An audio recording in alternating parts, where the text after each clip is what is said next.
pessoal, eu sou o professor Almir Garcia Fernandes, aqui da Universidade Federal de Uberlândia, e agora com o quinto vídeo, né, sobre as disposições comuns da falência da recuperação judicial. E agora nós vamos falar sobre a Assembleia Geral de Credores. Né? Bom, nós já vimos que o administrador judicial é o responsável pela verificação e habilitação de créditos, que ele publica a relação de credores, depois essa relação de credores pode ser impugnada, ou pode ter objeções sobre elas, por parte dos credores, do comitê de credores, do devedor, desculpa, né, do Ministério Público, e depois é publicado o quadro geral de credores. Bom, depois do quadro geral de credores, agora é a hora de convocar a Assembleia Geral de Credores. Tá? Então, a Assembleia ela é sempre instaurada depois de formado o quadro geral de credores, e o juiz vai convocar os credores por edital eletrônico e o administrador judicial tem que informar no seu site, pelo menos com antecedência mínima de 15 dias. Tá? O edital tem que conter a data da primeira e da segunda convocação. E aqui uma curiosidade sobre a recuperação e a falência. A primeira e a segunda convocação não podem ser no mesmo dia. Tá? Elas têm que ser pelo menos com 5 dias de diferença entre uma e outra. Tá? E é necessário que cópia do aviso, né, de convocação dessa Assembleia também tem que ser fixado de forma ostensiva na sede e nas filiais do devedor. Tá? E em regra, pessoal, as despesas com essas convocações, com a realização, né, sempre correm ou por conta do devedor ou então por conta da massa falida. Tá?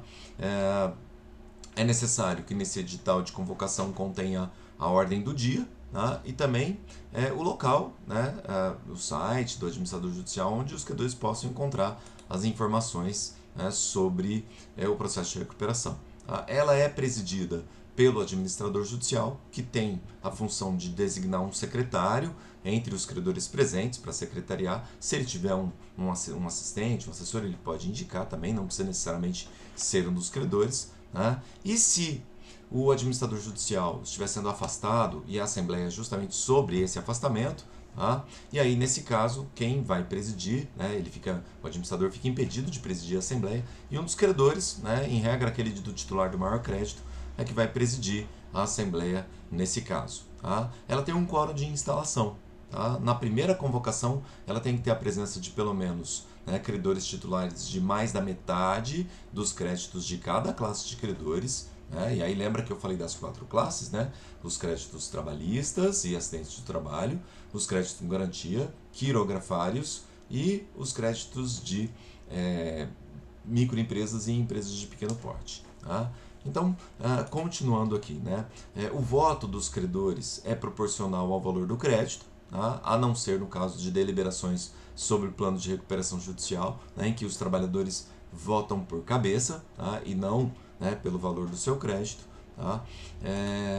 A função da recuperação da Assembleia na recuperação judicial é para aprovar, rejeitar ou modificar o próprio plano de recuperação que é apresentado pelo devedor, para constituir o comitê de credores e para designar o nome de um gestor judicial, caso o devedor seja afastado. Tá? E algumas outras situações de interesse dos credores na recuperação. Na falência, a mesma coisa, né? A Assembleia tem que constituir o comitê de credores, só que na falência os credores decidem sobre as modalidades de realização do ativo, ou seja, como usar o patrimônio do espólio da melhor forma possível para arrecadar mais dinheiro. Né? É possível definir inclusive arrendamentos, né? Alienações de determinados bens. Isso aí são os credores que vão decidir, né, durante a Assembleia. Como eu falei para vocês, ela é composta por essas 4 classes de credores. Né? Os votos realmente são proporcionais. Né? Lembrando que se nós tivermos crédito de moeda estrangeira, na recuperação judicial, esses votos eles levam em consideração o valor de conversão para a moeda nacional da data da véspera da Assembleia. Né? No caso do processo de falência, não. Esses créditos de moeda estrangeira são convertidos para a moeda nacional na data da sentença. Tudo bem? Tá legal? Bom, é possível ter votos eletrônicos? Tá? É possível ter uma assembleia mista eletrônica? Sim. Tá? É possível que hoje, com toda a tecnologia que nós já temos, né, e com a obrigação do administrador judicial de criar um site específico, é possível termos uma assembleia realizada de forma mista ou de forma 100% virtual também, né? E também é possível ser realizada, é possível termos decisões de assembleia realizadas através de assinaturas de termos de adesão. Tá? O administrador pode disponibilizar os termos de adesão e se no termo de adesão já tem as decisões suficientes para o quórum de aprovação, não é necessário realizar uma assembleia física, né? Os termos de adesão já substituem a assembleia. Tá? As deliberações da assembleia não são invalidadas em razão de decisões judiciais sobre a existência ou classificações desses créditos posteriores. Tá? Então, se os credores decidiram uma coisa na Assembleia e depois os créditos dele foram modificados, essa modificação não interfere na decisão da Assembleia. E também não é permitido ao juiz proferir decisões de caráter cautelar, antecipatório, de efeitos de tutela, que tenham por objetivo a suspensão ou adiamento da Assembleia, tá? Porque a Assembleia, quando ela é convocada, ela tem que ser realizada, tá? Ela não vai ser suspensa. Tá? Posteriormente, os credores podem ser excluídos, tudo, mas as decisões são tomadas de forma livre pela Assembleia. Tá? Os trabalhos, como eu falei para vocês, são presididos pelo administrador, tá? E se a deliberação versar sobre a exclusão do administrador, né, como eu falei para vocês, o credor de maior crédito. Tá? Por fim, os credores são representados, eles participam da Assembleia por eles mesmos ou então por representação. Né? Eles podem ter um procurador como representante, mas cuidado. Tá? Diferente de ações judiciais, de audiências judiciais, o procurador não pode participar da Assembleia sem a procuração e nem apresentar na hora.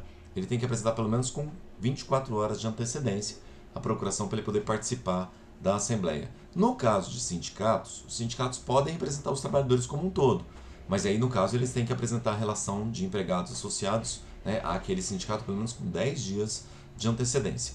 E no caso dos sócios da sociedade devedora, eles podem até participar da Assembleia, tá? Desde que eles tenham mais de 10% das cotas, mas a eles não têm o direito de voto, os sócios não votam na Assembleia. Tudo bem? Tá? Então, por aqui ficamos. Um grande abraço e bons estudos.